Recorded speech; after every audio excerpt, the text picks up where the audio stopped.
Escucha lo que Jesús quiere decirte hoy.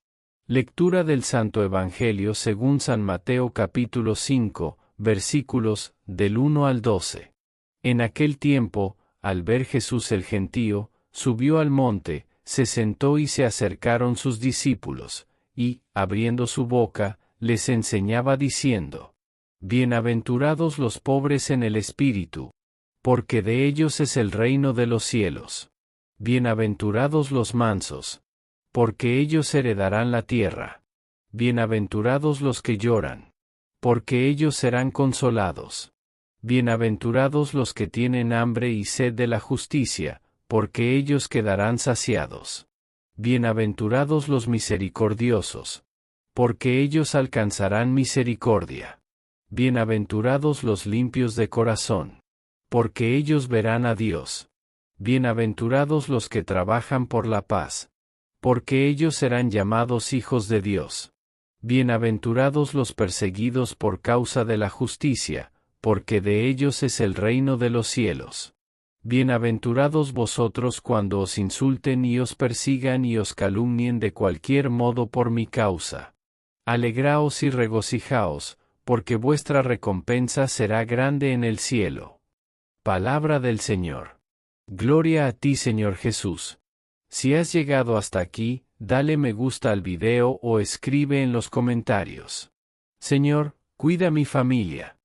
Amados hermanos y hermanas en Cristo, hoy nos adentramos en el corazón mismo del Evangelio, en esas palabras que han resonado a través de los siglos como un manifiesto revolucionario, como una propuesta de vida que desafía todas las lógicas humanas y revela el corazón mismo de Dios.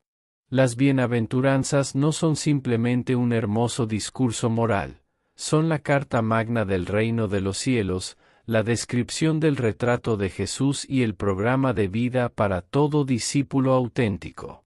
Mateo nos presenta a Jesús subiendo al monte, como un nuevo Moisés, pero para promulgar no una ley escrita en piedra, sino una ley escrita en corazones de carne. El escenario y el gesto inaugural. Mateo nos dice que Jesús, al ver a la multitud, subió al monte, se sentó, y sus discípulos se le acercaron. Entonces, tomando la palabra, comenzó a enseñarles. Cada detalle es significativo. Jesús sube al monte, lugar de encuentro con Dios en la tradición bíblica. El Sinaí, el Horeb, los montes donde Dios se revelaba a los profetas. Jesús asciende como el nuevo legislador, pero su ley será radicalmente distinta. Se sienta, gesto del maestro que va a impartir una enseñanza autorizada. Sus discípulos se acercan, formando el círculo íntimo de los que están dispuestos a escuchar y seguir.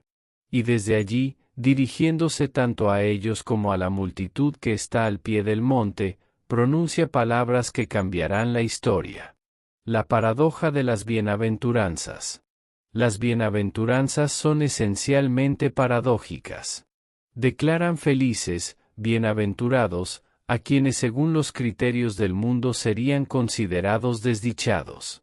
Jesús proclama dichosos a los pobres, a los que lloran, a los mansos, a los que tienen hambre y sed de justicia, a los misericordiosos, a los limpios de corazón, a los que trabajan por la paz, a los perseguidos por causa de la justicia. Es un vuelco total de valores, una subversión del sentido común mundano. Esta paradoja solo se comprende a la luz del reino de Dios. Las bienaventuranzas no son una glorificación romántica del sufrimiento. Son una revelación, muestran que Dios está de parte de los que el mundo margina, que su fuerza se manifiesta en la debilidad, que su justicia triunfa a través de los que son perseguidos por ella. Son, al mismo tiempo, promesa y programa, promesa de que Dios intervendrá a favor de estos, y programa de vida para quienes quieran seguir a Jesús. Análisis de cada bienaventuranza.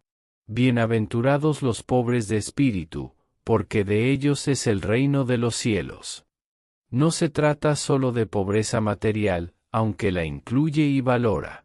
Es, sobre todo, una actitud del corazón, La pobreza de espíritu es la humildad radical de quien reconoce que todo lo recibe de Dios, que no es autosuficiente, que necesita la gracia.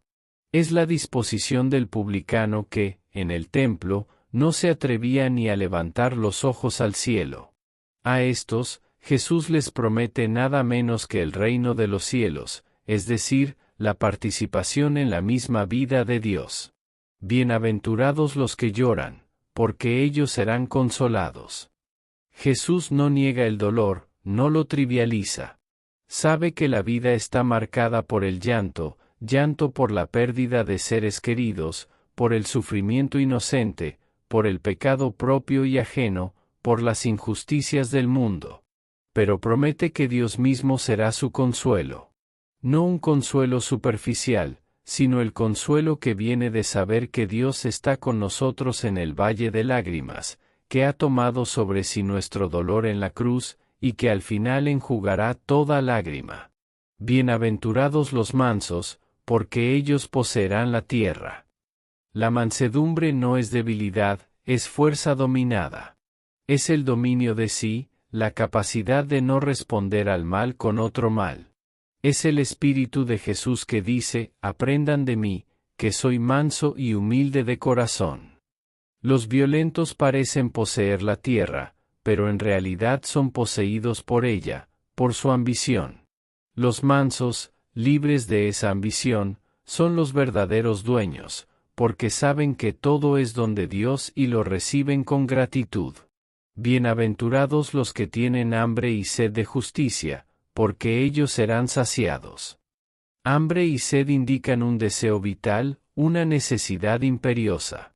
No es un deseo superficial, sino una pasión por el reino de Dios y su justicia. Es el anhelo de que el mundo se conforme al designio amoroso de Dios, donde reine la equidad, la verdad, la paz. Jesús promete que este deseo no quedará frustrado. En él, la justicia de Dios se ha manifestado, y al final de los tiempos se manifestará plenamente. Bienaventurados los misericordiosos, porque ellos alcanzarán misericordia. Aquí se establece una correspondencia que aparece también en el Padre Nuestro: perdona nuestras ofensas, como también nosotros perdonamos. La misericordia que recibimos de Dios debe fluir hacia los demás. Ser misericordioso es imitar al Padre que es rico en misericordia, es tener entrañas de compasión ante el sufrimiento ajeno, es perdonar las ofensas, es tender la mano al que cae. La medida de nuestra misericordia será la medida de la misericordia que recibamos. Bienaventurados los limpios de corazón, porque ellos verán a Dios. La pureza de corazón no se refiere primariamente a la castidad, aunque la incluye. Es la integridad, la simplicidad, la transparencia. El corazón no dividido, que no sirve a dos señores, que busca a Dios por sí mismo, no por interés. A estos se les promete la visión beatífica, el encuentro cara a cara con Dios. La pureza de corazón es la disposición necesaria para la contemplación. Bienaventurados los que trabajan por la paz, porque ellos serán llamados hijos de Dios. No se dice los pacíficos, sino los que trabajan por la paz. La paz no es solo ausencia de conflicto, es la armonía que nace de la justicia, del reconocimiento de la dignidad de cada persona. Trabajar por la paz implica esfuerzo, creatividad, valentía para enfrentar los conflictos y transformarlos. Quien así actúa, se asemeja al Hijo de Dios, que es nuestra paz, y es reconocido como Hijo. Bienaventurados los perseguidos por causa de la justicia, porque de ellos es el reino de los cielos. Jesús sabe que seguir el camino de las bienaventuranzas conduce a la incomprensión, al rechazo, incluso a la persecución. El mundo no tolera fácilmente a quienes viven según valores contrarios a sus criterios. Pero esta persecución, cuando es por causa de la justicia del reino, no es un fracaso, sino una participación en el destino de Jesús. Y de nuevo se promete el reino. La bienaventuranza del discípulo. Finalmente, Jesús dirige una bienaventuranza directamente a sus discípulos: bienaventurados serán cuando los insulten y los persigan, y digan todo género de mal contra ustedes falsamente, por causa de mí. Alégrense y regocíjense, porque su recompensa será grande en los cielos, pues de la misma manera persiguieron a los profetas que los precedieron. Aquí Jesús personaliza la llamada. No se trata ya de una actitud general, sino de la consecuencia concreta de seguirlo a Él. El discípulo debe esperar la misma suerte que el Maestro. Pero en medio de la persecución, una alegría paradójica, la alegría de saberse en comunión con Jesús y con la larga fila de testigos que han sido perseguidos por la verdad. Para nuestra vida hoy, las bienaventuranzas no son un ideal inalcanzable. Son el retrato de Jesús, y por gracia, pueden ser nuestro retrato. Nos interpelan hoy preguntándonos: ¿somos pobres de espíritu, reconociendo nuestra total dependencia de Dios, o vivimos en la autosuficiencia del que cree que no necesita a nadie? ¿Aceptamos el llanto y el dolor como parte de nuestro camino, confiando en el consuelo de Dios, o buscamos anestesiar todo sufrimiento con distracciones superficiales? ¿Practicamos la mansedumbre, respondiendo al mal con bien, o nos dejamos llevar por la ira y el resentimiento? ¿Tenemos hambre y sed de justicia? ¿Nos duele la injusticia en el mundo, o hemos caído en la indiferencia? ¿Somos misericordiosos, perdonando de corazón, o cultivamos rencores y juicios severos? ¿Buscamos la pureza de corazón, la transparencia ante Dios y los demás, o vivimos en la duplicidad? ¿Trabajamos activamente por la paz en nuestra familia, en nuestro trabajo, en nuestra sociedad, o sembramos discordia con nuestras palabras y actitudes? ¿Estamos dispuestos a ser incomprendidos, incluso perseguidos, por ser fieles al Evangelio, o acomodamos nuestra fe para no causar molestias? La actualidad perenne de las bienaventuranzas. Las bienaventuranzas no son un mensaje relegado al pasado, un hermoso discurso que Jesús pronunció hace 2000 años y que hoy recordamos con nostalgia. Son palabras vivas, dirigidas a cada creyente de todos los tiempos, que interpelan la realidad concreta de nuestra existencia. En un mundo que mide el éxito por la acumulación de bienes, Jesús proclama dichosos a los pobres de espíritu. En una sociedad que celebra la fuerza bruta, el poder avasallador y la autoafirmación agresiva, Jesús declara bienaventurados a los mansos. En una cultura que huye del dolor y promueve el placer instantáneo como único ideal, Jesús llama felices a los que lloran, porque serán consolados. Este contraste no es casual, es la esencia de la contrapropuesta cristiana. El reino de Dios no se construye con las armas del mundo, sino con las armas del Espíritu, la humildad, la misericordia, la pureza de corazón. Vivir las bienaventuranzas significa, por tanto, nadar contracorriente, aceptar ser signo de contradicción, convertir la propia vida en un testimonio profético de que existe otro modo de ser humano, otro modo de relacionarse, otro modo de entender la felicidad misma. El desafío de la coherencia en la vida ordinaria. Este llamado radical a la santidad, sin embargo, no está reservado a los monasterios o a los grandes héroes de la fe. Es un llamado dirigido a todo bautizado, en medio de sus circunstancias cotidianas. El padre o la madre de familia que vive la mansedumbre educando con paciencia a sus hijos, es un constructor de paz. El trabajador que tiene hambre y sed de justicia en su fábrica u oficina, rechazando prácticas corruptas y defendiendo la dignidad de sus compañeros, está edificando el reino. El joven que opta por la pureza de corazón en un ambiente que banaliza el amor y el cuerpo, es un testigo luminoso. El anciano que, en su enfermedad y soledad, ofrece su dolor unido al de Cristo, vive la bienaventuranza de los que lloran. Cada uno de nosotros, en nuestro estado de vida, estamos llamados a encarnar estas actitudes evangélicas. No se trata de gestos espectaculares, sino de la fidelidad heroica en lo pequeño, de la coherencia silenciosa que transforma desde dentro nuestros ambientes. La santidad no es otra cosa que la caridad vivida hasta el extremo, y las bienaventuranzas son la hoja de ruta de esa caridad concreta.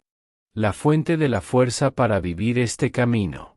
Ante la exigencia de este programa, es natural que nos preguntemos, ¿de dónde sacaremos fuerzas para vivir así? La respuesta no está en nuestra voluntad, por fuerte que sea. La fuente de la fuerza para vivir las bienaventuranzas es la gracia de Dios, que nos llega a través de la oración y los sacramentos. Es en la Eucaristía donde recibimos al mismo Cristo, el bienaventurado por excelencia, para que Él mismo viva en nosotros. Es en la confesión donde nuestra miseria se encuentra con su misericordia infinita, y recibimos la fuerza para ser misericordiosos con los demás. Es en la oración personal donde aprendemos la pobreza de espíritu, reconociendo que sin Él nada podemos hacer. El Espíritu Santo, don del Padre y del Hijo, es el artífice interior que nos va configurando con Cristo, haciendo que sus sentimientos sean nuestros.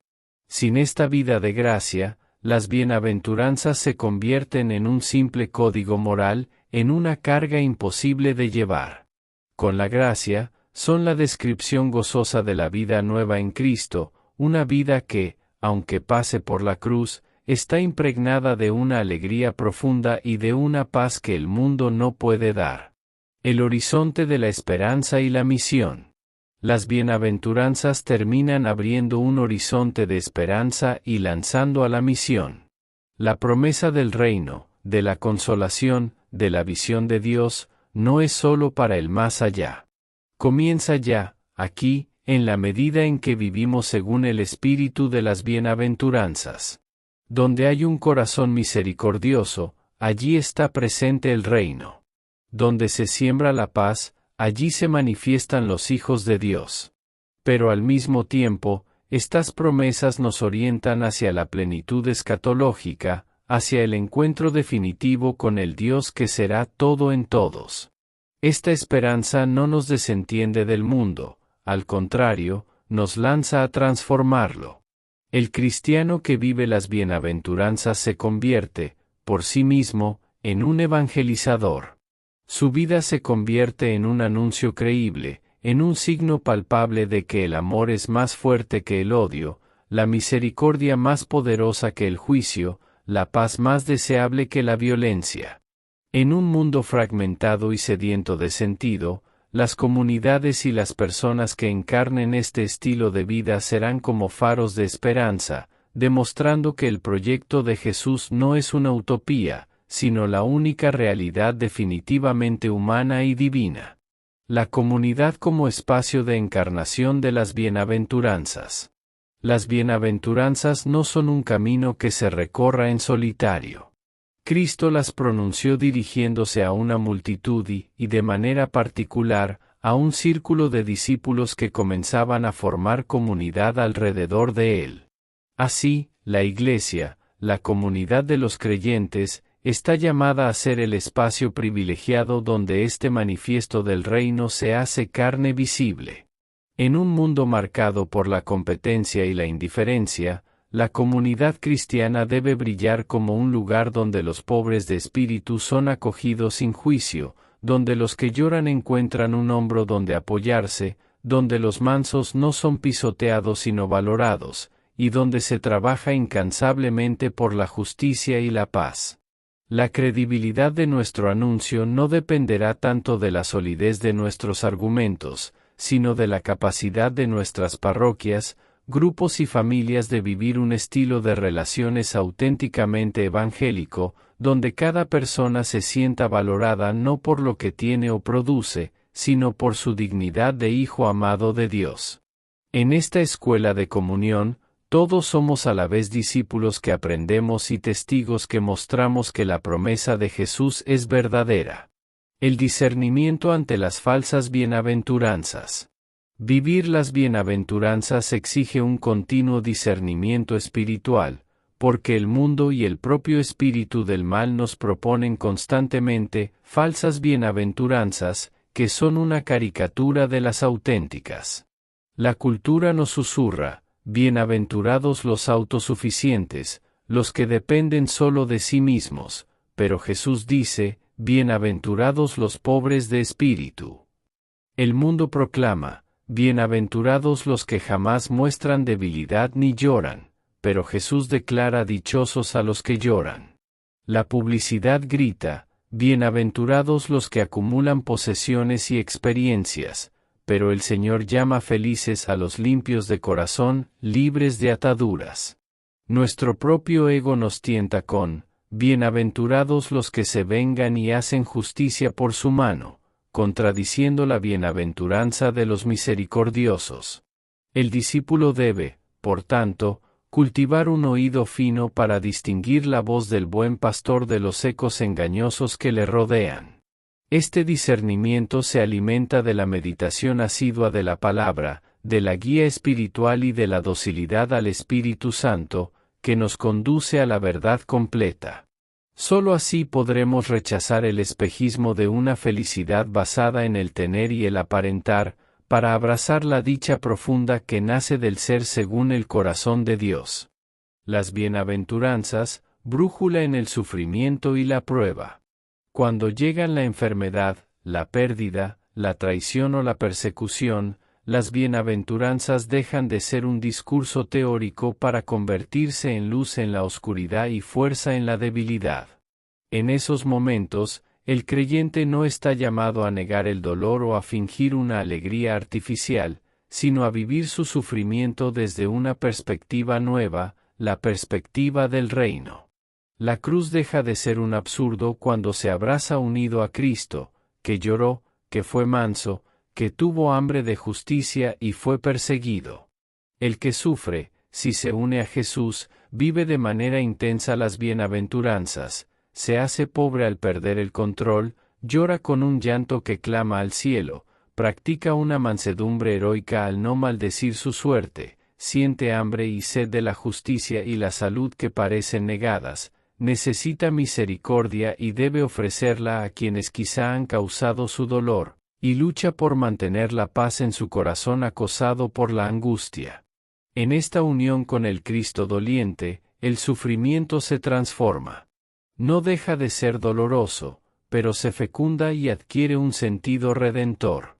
El que vive así sus pruebas se convierte, sin saberlo, en un testigo elocuente de la esperanza cristiana, demostrando que ni el dolor, ni el fracaso, ni la muerte tienen la última palabra.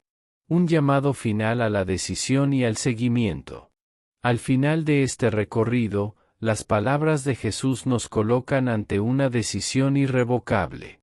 Las bienaventuranzas no son sugerencias amables, sino el retrato del corazón de Dios y, por tanto, la descripción del único camino que conduce a la vida plena. Hoy, Cristo nos repite la misma pregunta que dirigió a sus primeros discípulos: ¿también ustedes quieren irse? Responder que no, que queremos quedarnos con Él, implica abrazar conscientemente este programa de vida. Implica decidir, cada día, ser pobre en espíritu en lugar de autosuficiente, llorar con los que lloran en lugar de insensibilizarse, responder con mansedumbre en lugar de con violencia, arder en deseos de justicia divina en lugar de acomodarse a las injusticias humanas, ser misericordioso hasta las últimas consecuencias. Buscar la pureza de corazón en un mundo de doblez, ser un artesano de paz en medio de los conflictos, y aceptar con gozo las incomprensiones que vengan por ser fiel. Es el camino estrecho, pero es el único que conduce a la dicha eterna. Que la Santísima Virgen María, que guardó todas estas palabras meditándolas en su corazón, nos alcance la gracia de no solo escucharlas, sino de vivirlas con valentía y alegría, para que, transformados en bienaventurados, seamos verdaderas luminarias que guíen a otros hacia la luz de Cristo. Amén. Ya al final, te invito a rezar el credo conmigo. Creo en un solo Dios, Padre Todopoderoso, Creador del cielo y de la tierra, de todo lo visible y lo invisible. Creo en un solo Señor, Jesucristo, Hijo único de Dios, nacido del Padre antes de todos los siglos. Dios de Dios, luz de luz, Dios verdadero de Dios verdadero, engendrado, no creado, de la misma naturaleza del Padre, por quien todo fue hecho, que por nosotros los hombres, y por nuestra salvación, bajó del cielo, y por obra del Espíritu Santo, se encarnó de María, la Virgen, y se hizo hombre, y por nuestra causa fue crucificado, en tiempos de Poncio Pilato, padeció y fue sepultado, y resucitó al tercer día, según las Escrituras, y subió al cielo, y está sentado a la derecha del Padre, y de nuevo vendrá con gloria, para juzgar a vivos y muertos, y su reino no tendrá fin. Creo en el Espíritu Santo, Señor y dador de vida, que procede del Padre y del Hijo, que con el Padre y el Hijo recibe una misma adoración y gloria, y que habló por los profetas. Creo en la Iglesia, que es una, santa, católica y apostólica. Confieso que hay un solo bautismo, para el perdón de los pecados. Espero la resurrección de los muertos, y la vida del mundo futuro. Amén.